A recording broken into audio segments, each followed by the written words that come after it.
Hello everyone. तो पिछले video में हम लोग ने डिस्कस किया था आर्टिकल 32 को। आज हम लोग देखेंगे आर्टिकल 33, 34 और 35 को। तो बात करते हैं आर्टिकल 33। तो आर्टिकल 33 एम्पावर करता है पार्लियामेंट को कि पार्लियामेंट चाहे तो वो जो पैरामिलिट्री फोर्सेस हैं, आर्म्ड फोर्सेस हैं, या जो पुलिस फोर्सेस हो गई, या जो इंटेलिजेंस एजेंसीज वगैरह हैं, तो इन सब के राइट को जो वो है पार्लियामेंट जो है वो रिस्ट्रिक्ट कर सकता है या एब्रोगेट कर सकता है। ठीक है, आर्टिकल 33 एम्पावर करता है पार्लियामेंट को कि जो भी फोर्सेस हैं, आर्म्ड फोर्सेस, पैरामिलिट्री फोर्सेस या पुलिस फोर्सेस, तो वो जो उनका अधिकार है, जो फंडामेंटल राइट है, वो उनको पार्लियामेंट उसको रिस्ट्रिक्ट कर सकता है। देखिए, इसका ऑब्जेक्टिव ये है कि एक प्रॉपर डिस्चार्ज ऑफ ड्यूटी उनसे लिया जा सके। मींस उनके बीच में जो है वो डिसिप्लिन बना रहे। तो इसी चीज़ को लेकर के पार्लियामेंट जो है उनके फंडामेंटल राइट्स को रिस्ट्रिक्ट जो है वो कर सकता है। The power to make law under article 33 is conferred only to parliament. अब जो आर्टिकल 33 के अंदर जो पावर दिया गया है वो सिर्फ पार्लियामेंट को ही दिया गया है। मींस स्टेट लेजिस्लेचर चाहे तो इस पर कोई भी लॉ वगैरह नहीं बना सकता। ठीक है, जो भी पावर है वो सिर्फ पार्लियामेंट के पास है अंडर आर्टिकल 33। और जो भी ऐसा कोई लॉ होगा पार्लियामेंट के द्वारा, तो वो हम कोर्ट में उस चीज़ को चैलेंज नहीं कर सकते कि ये जो लॉ है ये फंडामेंटल राइट को वायलेट कर रहा है। तो फंडामेंटल राइट के वायलेशन के आधार पे कोर्ट में जो है चैलेंज नहीं किया सकता है इस चीज़ को। तो आर्टिकल 33 पार्लियामेंट के को ये पावर देता है कि जो भी पैरामिलिट्री फोर्सेज या जो आर्म्ड फोर्सेज या जो पुलिस फोर्सेज हैं, वो पार्लियामेंट चाहे तो उनके राइट को जो है वो रिस्ट्रिक्ट कर सकता है या एब्रोगेट कर सकता है।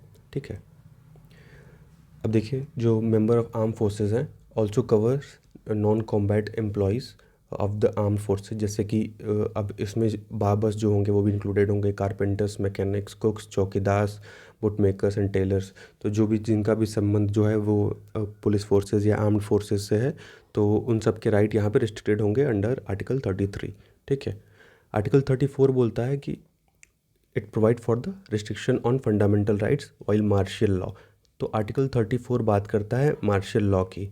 तो मार्शियल लॉ किसी भी एरिया में, किसी भी टेरिटरी में तब लगेगा जब मींस कुछ उसके लिए सर्कमस्टेंसेस, जैसे अगर वॉर का माहौल क्रिएट हो गया हो, ठीक है, या कोई रॉयट वगैरह चल रहा हो, रेबेलियन हो गया हो, ठीक है, तो उस टाइम जो है आर्टिकल 34 यूज़ में आएगा। तो मार्शियल लॉ को हम मिलिट्री रूल के नाम से भी जानते हैं। वैसे अभी कभी अपने इंडिया में आर्टिकल 34 का यूज़ अभी तक नहीं हुआ है, कभी मार्शियल लॉ नहीं लगा है। जब मार्शियल लॉ जब लगता है तो उस टाइम जो है वो जो सारी गवर्नमेंट की पावर है वो पूरी पूरी पावर मिलिट्री को मिल जाती है, तो उसी को बोलते हैं मिलिट्री रूल। आर्टिकल 34 एम्पावर करता है पार्लियामेंट को टू इंडेमनिफाई या कंपनसेट एनी गवर्नमेंट सर्वेंट, किसी भी गवर्नमेंट जो सर्वेंट है उसको कंपनसेट करने के लिए, और any other person for an act done by him in connection with the maintenance और रिस्टोरेशन ऑफ ऑर्डर। मींस देखिए, अगर मार्शल लॉ फोर्स में है तो ऑर्डर को रिस्टोर करने के लिए जो है कोई भी कदम उठाया जा सकता है। जो भी पुलिस फोर्स होगी या जो भी आर्मी होगी, तो उसके द्वारा कोई भी कदम उठाया जा सकता है। ठीक है, the act of indemnity made by the parliament can not be challenge in any court. और ये जो एक्ट है इसको हम किसी भी कोर्ट में चैलेंज नहीं कर सकते इस बेसिस पे कि वो हमारे फंडामेंटल राइट्स का वॉल्यूशन कर रहा हो। तो फंडामेंटल राइट का वॉल्यूशन बता के हम इस चीज़ को जो है कोर्ट में चैलेंज नहीं कर सकते हैं। ठीक है, तो यही सेम चीज़ थी आर्टिकल 33 में भी। लेकिन आर्टिकल 33 में यह है कि पार्लियामेंट चाहे तो कोई भी लॉ बना सकता है जिससे वो मीन्स जो भी पुलिस फोर्सेज हैं, आर्म्ड फोर्सेज हैं, उनके फंडामेंटल राइट्स को वो एब्रोगेट कर सके या रिस्ट्रिक्ट कर सके। Article 35 laid down the power to make laws to give effect to certain specified fundamental rights salvaged only in the parliament, not in the state legislature. Article 35 बात करता है कुछ ऐसे लॉज की जिस पे जो नियम है या वो नियम सिर्फ पार्लियामेंट ही बना सकता है। स्टेट लेजिस्लेचर के पास कोई अधिकार नहीं होगा कि जो भी चीज़ें इसमें दी गई हैं उस पर स्टेट लेजिस्लेचर कोई कानून बनाए। तो आर्टिकल 35 जो है एक स्पेसिफिक पावर देता है पार्लियामेंट को। तो अब बात करते हैं कि किस किस चीज़ों पे लॉ बनाया जा सकता है, कौन कौन सी चीज़ें जो है आर्टिकल 35 में आती हैं। तो पार्लियामेंट प्रिस्क्राइब कर सकता है रेजिडेंस की कंडीशन एम्प्लॉयमेंट में या अपॉइंटमेंट में इन ए स्टेट, यूनियन टेरेटरी या कोई अदर अथॉरिटी हो। तो मीन्स जो रेजिडेंस की कंडीशन है कि मीन्स आपको किसी पर्टिकुलर जगह का अगर आपको ये जॉब चाहिए तो आपको यहाँ का निवासी होना अनिवार्य है। तो ये पार्लियामेंट जो है स्पेसिफाई कर सकता है, इसमें स्टेट जो है कुछ भी नहीं कर पाएगा। या तो पार्लियामेंट देखिए कोर्ट को एम्पावर कर सकता है। सुप्रीम कोर्ट या हाई कोर्ट के अलावा और दूसरे कोर्ट्स को वो एम्पावर कर सकता है कि आप जो है रिट इशू कर सकते हैं for the enforcement of fundamental rights. Means मौलिक अधिकार के इन्फोर्समेंट के लिए जो है पार्लियामेंट चाहे तो किसी और कोर्ट को ये पावर दे सकता है कि आप भी रिट को इशू कर सकते हैं। जैसे सुप्रीम कोर्ट को जो ये पावर है आर्टिकल 32 देता है रिट इशू करने की पावर, और हाई कोर्ट की बात करें तो हाई कोर्ट को ये पावर देता है आर्टिकल 226। तो लेकिन 35 आर्टिकल का यूज़ करके पार्लियामेंट और किसी भी कोर्ट को ये कह सकता है कि आप भी रिट इशू कर सकते हैं।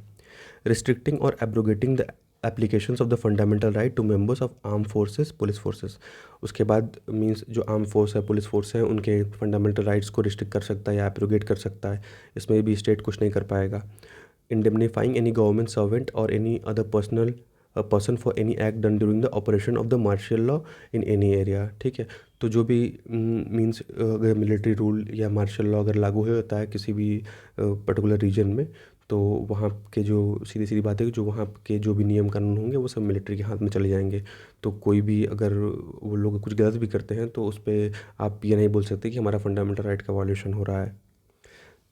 Parliament has the power to make law prescribing punishment for the offence such as untouchability and trafficking in human being and forced labor। तो पार्लियामेंट के पास ये पावर है कि अनटचेबिलिटी के लिए वो कानून बना सके, कोई पनिशमेंट एक डिसाइड कर सके, या जो ह्यूमन बींग्स की ट्रैफिकिंग से रिलेटेड जो है पनिशमेंट डिसाइड कर सकता है, या फोर्स लेबर है उससे भी रिलेटेड ये पनिशमेंट जो है डिसाइड कर सकता है। पार्लियामेंट के पास ये पावर है कि इन चीज़ों से संबंधित कोई नियम कानून कोई भी लॉ बना सकता है। Article 35 extend the competence of the Parliament to make laws on the specified matter, even those matter which may fall within the sphere of the state legislature. तो आर्टिकल 35 देखिए सीधे सीधे ये पावर दे रहा है पार्लियामेंट को कि वो स्टेट की लिस्ट में जो चीज़ें आती हैं उस पर भी चाहे तो वो नियम बना सकता है। तो आज के लिए बस इतना ही, मिलते हैं अगले वीडियो में। Thank you, thanks for watching.